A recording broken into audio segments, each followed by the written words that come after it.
నమస్తే, welcome to CM today. నేను భానుశ్రీ. ఇక మనం చూస్తే కనుక సింగరి కల్పన గారు అంటే ఎవరికి తెలియకుండా ఉంటారు. గాయని కల్పన గారు ప్రతి ఒక్కరికి తెలుసు. ఆవిడ ఎంతో ఫేమ్ తెచ్చుకున్నటువంటి పర్సన్ అనే చెప్పాలి.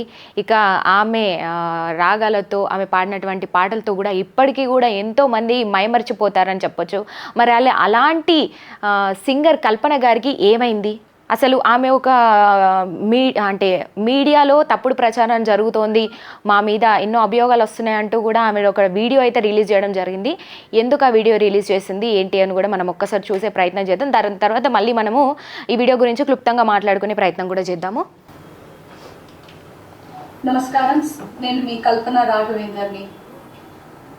న్యూస్లో మీడియాలో నా గురించి, నా భర్త గురించి ఒక తప్పైన ఒక విషయం సర్క్యులేట్ అవుతుంది.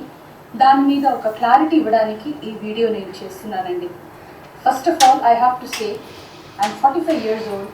ఈ ఏజ్లో నేను పిహెచ్డి చేస్తున్నాను, ఎల్ఎల్బి చదువుకుంటున్నాను. అన్నీ మా హస్బెండ్ ఎంకరేజ్మెంట్ వల్ల. సో చాలా విషయాలు చేస్తున్నాను. And for today's musical industry I'm trying to update my self. I'm trying to do different kinds of concerts.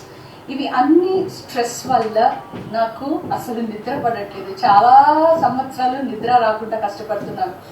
So doctor దగ్గర ఇన్సోమ్నియా ఇష్యూస్కి ట్రీట్మెంట్ తీసుకునేటప్పుడు నాకు కొన్ని ప్రిస్క్రిప్షన్ ఇచ్చారు. ఆ ప్రిస్క్రిప్షన్లో ఉన్న మెడిసిన్ ఆ పర్టికులర్ డే డోసేజ్ కొంచెం ఎక్కువ తీసుకున్నాను కాబట్టి స్పృహ తప్పి అన్కాన్షియస్ పొజిషన్కి స్టేట్కి వెళ్ళిపోయాను.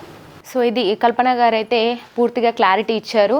ఇక ఆవిడ ఒకటే చెప్పుకొచ్చారు. మనము దాదాపుగా 2 రోజుల నుంచి చూస్తే కనుక మీడియాలో మొత్తంగా కూడా ఒకటే సర్క్యులేట్ అవుతోంది.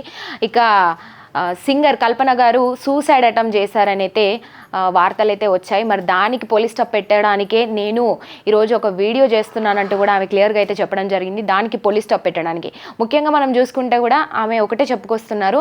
ఏదైతే నేను, నా భర్త, నా కూతురు ఇప్పటి వరకు కూడా కుటుంబంతో అన్యోన్యంగా చాలా సంతోషంగా అయితే జీవించాము. మాకు అసలు ఎలాంటి ప్రాబ్లమ్స్ లేవు. సూసైడ్ చేసుకోవడానికి నేనెందుకు ప్రయత్నిస్తాను అంటూ చెప్పుకొచ్చారు. ముఖ్యంగా ఆమె సింగర్. సో చాలా సంవత్సరాల నుంచి కూడా ఆమెకు ఏదైతే ఆమె ఆమె వర్క్ ప్రెషర్ వల్ల కావచ్చు, కొంత ఒత్తిడికి గురైనందువల్ల కొన్ని సంవత్సరాలుగా కూడా నేను నిద్ర అనేది నాకు పట్టడం లేదు. అందుకు ఒక డాక్టర్ దగ్గర కూడా నేను ప్రిస్క్రిప్షన్ అనేది తీసుకుంటున్నాను. కాకపోతే అధిక మోతాదులో తీసుకోవడం వల్ల నేను కోమాలోకి ఏదైతే అలా వెళ్ళిపోవడం జరిగింది. అంతే తప్ప నేను ఎటువంటి సూసైడ్ చేయలేదు. దట్టు మీడియాలో జరుగుతున్నటువంటి తప్పుడు ప్రచారం ఏదైతే ఉందో, నా భర్తే నన్ను ఇలా చేస్తున్నారని చెప్పేసి అదంతా కూడా పూర్తిగా అబద్ధపు ప్రచారం అంటూ కూడా ఇక ఆవిడ చెప్పుకురావడం జరిగింది. ఇప్పుడు ఆమెకున్నటువంటి 45 సంవత్సరాల ఏజ్లో కూడా ఎల్ఎల్బి చేస్తున్నాను, పిహెచ్డి చేస్తున్నాను, నేను ఇలా చేస్తున్నానంటే దానికి పూర్తి సహకారం అందిస్తున్నారు నా భర్తే. నా భర్త లేకపోయి ఉంటే నేను ఇదంతా చేసేదాన్ని కాదు అంటూ కూడా చెప్పుకొచ్చారు. ఇక టైంకి కూడా ఏదైతే కాలనీ నివాసులు కావచ్చు, ఇక పోలీసులు కావచ్చు, వాళ్ళకి నా భర్త ఇన్ఫర్మేషన్ ఇవ్వడం జరిగింది. ఇక పూర్తిగా వాళ్ళ సహకారంతోనే నేను ఈరోజు మీ ముందున్నానంటూ కూడా ఆవిడ చెప్పుకొచ్చారు. ఇక అందరి సహకారం వల్ల నేను ఈరోజు మీ ముందుకు రావడం జరిగింది. సో మీడియాలో ఏదైతే తప్పుడు ప్రచారం జరుగుతుందో దీన్ని వెంటనే ఆపేయాలంటూ కూడా ఇక ఆవిడ విజ్ఞప్తి చేయడం అయితే జరిగింది. ఇక మనం ఆమె మాటల్లోనే విన్నాం కదా ఒక వీడియో ఆవిడ ఏదైతే రిలీజ్ చేస్తుందో. సో ఇలాంటి తప్పుడు ప్రచారాలు ఎప్పుడు కూడా నా మీదనే కాదు ఎవరి మీద కూడా చేయొద్దు అంటూ కూడా ఇక ఆమె పేర్కొన్నారనే చెప్పాలి. చూస్తూనే ఉండండి సీఎం టుడే.